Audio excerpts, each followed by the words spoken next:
scientifique, objectif du passé. Et c'est l'histoire comme science. Et il y a une approche sentimentale, subjective, privée, et c'est la mémoire. Ça, c'est la théorie de l'histoire sur la mémoire. La littérature aussi a une théorie de la mémoire. Gabriel García Márquez, par exemple, dans son 100 ans de solitude, qui pourrait être titré 100 ans d'oubli, a une théorie de la mémoire. Pour lui, la mémoire, c'est récupérer les racines oubliées par l'histoire, par les récits historiques. Aussi, la philosophie a une théorie de la mémoire, et c'est ça qui m'intéresse ce soir.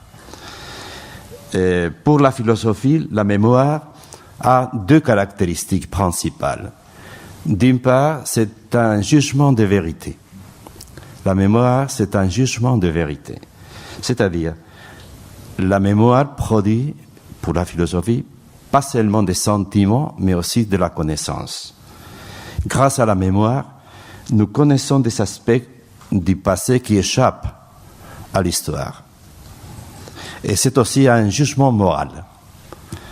La mémoire de l'injustice, par exemple, ne se contente pas de raconter un fait passé, un fait lointain, qu'on fait l'histoire.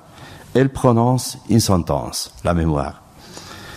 Ce fait est une injustice. Et la mémoire de cette injustice se présente pour la philosophie de la mémoire de l'injustice se présente comme le point de départ d'une théorie de la justice.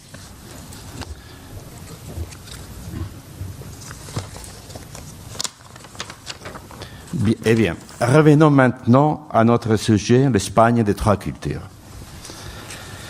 Revenons là et posons-nous la question de sa signification aujourd'hui à partir de cette double volet, la mémoire comme jugement de vérité, la mémoire comme jugement moral.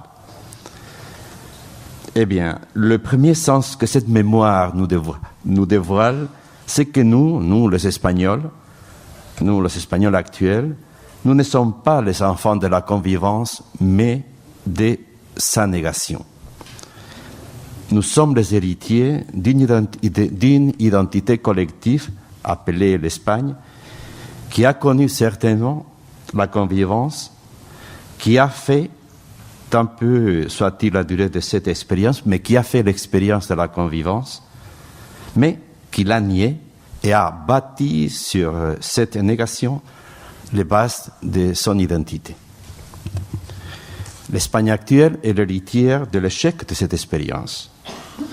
Échec survenu pas parce que l'expériment était mauvais, mais parce que la création d'un État moderne exigeait l'unité culturelle, unité garantie en ce cas par la culture militaire et politiquement plus forte, la chrétienne. Et le prix de cette modernisation du pays, de l'Espagne, était l'expulsion des Juifs et des Moresques, des autres cultures.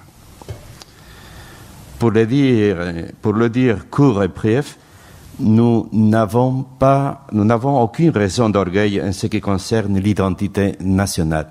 Nous avons une responsabilité historique. Nous avons une responsabilité historique. Quelle responsabilité? Pour approfondir cette question, la responsabilité historique, il faudrait se remettre au texte, à la théorie de Walter Benjamin sur le concept de mémoire dans son traité sur le concept d'histoire. Eh bien, Walter Benjamin dit dans la deuxième thèse de son texte sur le concept d'histoire, Benjamin dit là que chaque génération présente dispose d'un pouvoir messianique, d'un faible pouvoir messianique, mais d'un pouvoir messianique, chaque génération présente dispose d'un pouvoir messianique sur ce qui a été fait par nos ancêtres, ou bien par ce qu'on leur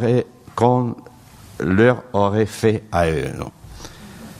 Pouvoir messianique à l'égard des injustices commises par les ancêtres, pouvoir messianique par rapport aux injustices commises sur les ancêtres et par les ancêtres. Cette responsabilité, qui a plusieurs aspects, touche la compréhension actuelle de l'identité collective.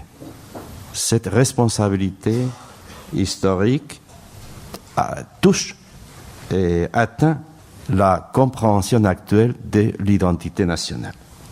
Cette responsabilité a à voir avec la question qu'est-ce que ça veut dire qu'être espagnol aujourd'hui. Pour développer ces points, c'est bien utile de se rapporter à l'historique Streit, au débat des historiens allemands. Et aussi, les historiens allemands, ils se demandaient qu'est-ce que cela veut dire pour qu'être allemand, qu'est-ce que ça veut dire qu'être allemand après la Shoah, et après l'événement Shoah. On connaît la réponse de Habermas. Non? Il y a, dit-il, des événements qui cassent l'identité d'un peuple quand cette identité est basée sur le parcours de toute son histoire. L'Allemand ne peut être plus orgueilleux d'être allemand à cause de la Shoah. Le seul orgueil possible pour un Allemand après la Shoah, c'est ce qu'il appelle le patriotisme constitutionnel, c'est-à-dire orgueilleux d'être démocrate, d'avoir une constitution démocratique imposée d'ailleurs par les Alliés. Eh bien, un disciple de Habermas, et c'est là que je veux arriver, un disciple de Habermas, Helmut Dubil, a tiré les conséquences de ce point de vue en faisant la suivante réflexion. Les identités collectives sont construites, en général, à partir des éléments dominants dans cette communauté. Langue dominante, religion dominante, récit historique dominant. S'il y a des éléments dominants, c'est parce qu'il y a des éléments dominés, vaincus, soumis, oubliés. Eh bien, la proposition de Dubil, c'est de définir les identités collectives en fonction des éléments niés par les caractéristiques identitaires dominantes.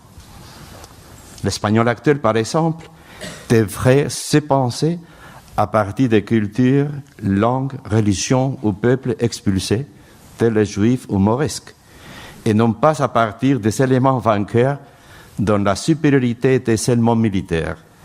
La langue espagnole, la religion chrétienne, le sang ibérique, qui sont les éléments qui conforment l'identité collective classique et actuelle. Eh bien, la raison profonde de ce changement radical de l'identité collective, c'est la suivante. C'est très simple. Si nous refusons actuellement des États racistes, ethniques ou théocratiques, si nous refusons des définitions actuelles des identités collectives au nom de la violence, des identités collectives construites par la violence, et voilà, les États racistes, théocratiques, etc. Alors, si nous refusons cela, alors il faudrait remettre en question les identités collectives telles que l'espagnol, construites de cette manière, à savoir en sacralisant les traits propres du groupe vainqueur et en démonisant les caractéristiques propres du groupe culture loi dominée. Cette autocritique exige considérer les cultures exclues comme partie de soi-même.